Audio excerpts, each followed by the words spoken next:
तो गोड्डा लोकसभा सीट पर भी इस बार तीनों ओर से खूब दावेदारी देखने को मिल रही है। चाहे निर्दलीय प्रत्याशी की बात करें, इंडिया गठबंधन की बात करें या फिर एनडीए की बात करें, तीनों ओर से मजबूत दावेदारी दिखने को मिल रही है। एक और जहां प्रदीप यादव की ओर से यह दावा किया जा रहा है, जो इंडिया गठबंधन के उम्मीदवार हैं, उनकी ओर से यह दावा हो रहा है कि इस बार गोड्डा लोकसभा में परिवर्तन होगा। तो वहीं दूसरी ओर निशिकांत दुबे, जो मौजूदा सांसद हैं, 3 बार से गोड्डा लोकसभा का प्रतिनिधित्व करते आए हैं, उनकी ओर से यह कहा जा रहा है कि यहां कोई मुकाबला ही नहीं है। वहीं अब एक और निर्दलीय प्रत्याशी हैं अभिषेक आनंद झा, वो भी चुनौती की बात कह रहे हैं कि इस बार जनता मेरे साथ दिखाई दे रही है।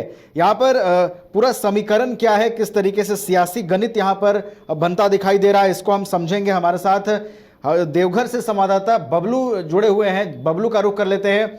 बबलू, गोड्डा लोकसभा सीट झारखंड में एक हाई प्रोफाइल सीट माना जाता है, क्योंकि यहां से 3 बार निशिकांत दुबे ने प्रतिनिधित्व किया है सीट का और एक बार फिर से चुनावी मैदान में है। इस बार कैसी है उनकी दावेदारी?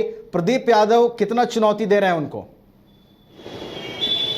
जी नवीन जी, मैं बता दूं कि इस बार जो है गोड्डा लोकसभा क्षेत्र झारखंड की सबसे हाईलाइटेड सीट देखी जा रही है, क्योंकि यहाँ पर निशिकांत दुबे जो है वो 3 बार जीते हुए सांसद हैं और चौथी बार उसे प्रत्याशी बनाया गया है। वो अपनी पूरी ताकत जो है गोड्डा लोकसभा सीट पर झोंके हुए हैं। तो वहीं दूसरी ओर देखा जा रहा है कि इंडिया गठबंधन की ओर से जो प्रदीप यादव, वो भी इस बार पूरी ताकत झोंके हुए हैं और उसके साथ जो उनके एलायंस पार्टी हैं, चाहे वो आरजेडी हो, चाहे वो जेएमएम हो, पूरी सभी पार्टी जो है इस बार गोड्डा लोकसभा सीट को निकालने में पूरी ताकत झोंक दी है।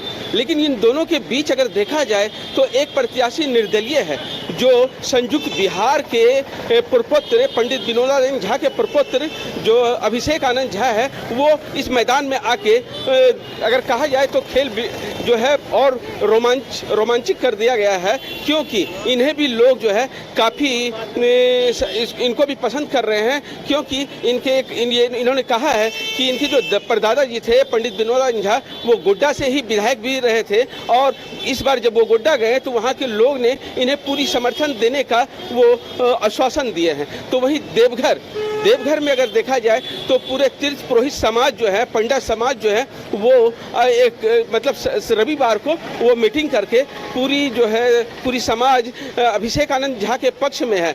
ये सब देखते हुए अगर कहा जाए तो इस बार अगर किसी को ज़्यादा नुकसान हो रहा है इस तरीके से, तो वो देखा जा रहा है कि ये बीजेपी को ही नुकसान पहुंचाएंगे। तो इसी के लेकर हम आपसे बात। बिल्कुल, आपने जिक्र किया निर्दलीय प्रत्याशी अभिषेक आनंद झा, जो समीकरणों को प्रभावित करते हुए दिखाई दे रहे हैं। बबलू, हमें ये बताइए कि आपने बताया कि बीजेपी के वोट बैंक में वो सेंधमारी कर सकते हैं, जिस तरीके से उन्हें पुरोहित समाज का समर्थन प्राप्त होता है। इसके अलावा ये बताइए कि आप लगातार लोकसभा क्षेत्रों का भ्रमण कर रहे हैं, इस बार जनता का मिजाज क्या है? क्योंकि इंडिया गठबंधन इस बार पूरी तैयारी के साथ गोड्डा में उतरी है। पहले दीपिका पांडे को उम्मीदवार बनाया जाता है, फिर उनका नाम बदलकर प्रदीप यादव को चुनावी मैदान में उतारा जाता है। जनता क्या इस बार मिजाज बनाई है? जनता का मूड क्या दिख रहा है और इंडिया गठबंधन के प्रति लोगों का कैसा रुझान दिख रहा है?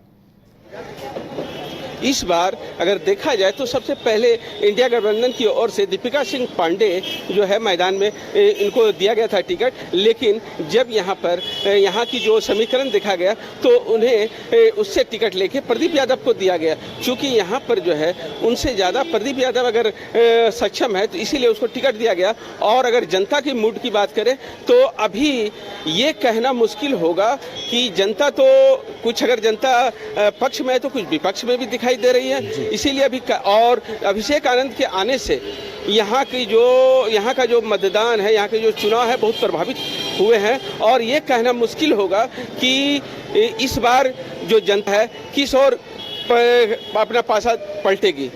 चलिए, तो जनता का मिजाज क्या है ये तो खैर चुनाव के जो परिणाम हैं वो तय करेंगे, लेकिन सभी ओर से दावेदारी मजबूत की जा रही है और अंतिम चरण के चुनावी प्रचार में पूरी ताकत झोंकी जा रही है। फिलहाल बहुत बहुत धन्यवाद बबलू हमारे साथ जुड़ने के लिए और पूरी जानकारी के लिए। गोड्डा लोकसभा सीट पर भी स्थिति काफी दिलचस्प है। निर्दलीय प्रत्याशी अभिषेक आनंद झा ने मुकाबले को त्रिकोणीय बना दिया है और रोचक स्थिति हो गई है। बीजेपी, कांग्रेस और अब निर्दलीय प्रत्याशी, तो तीनों ओर से कांटे का मुकाबला देखने को मिल सकता है। इसके अलावा झारखंड की जो सभी 3 लोकसभा सीटें हैं संथाल की, राजमहल, दुमका और गोड्डा, तीनों सीटों पर स्थिति काफी दिलचस्प है।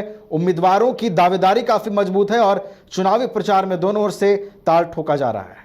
कमाल करते हो जी, बच्चे घूमने की इतनी जिद कर रहे हैं और तुम हो कि तुम्हें फुर्सत ही नहीं मिल रही। अब इतनी गर्मी में जाए तो जाए कहाँ?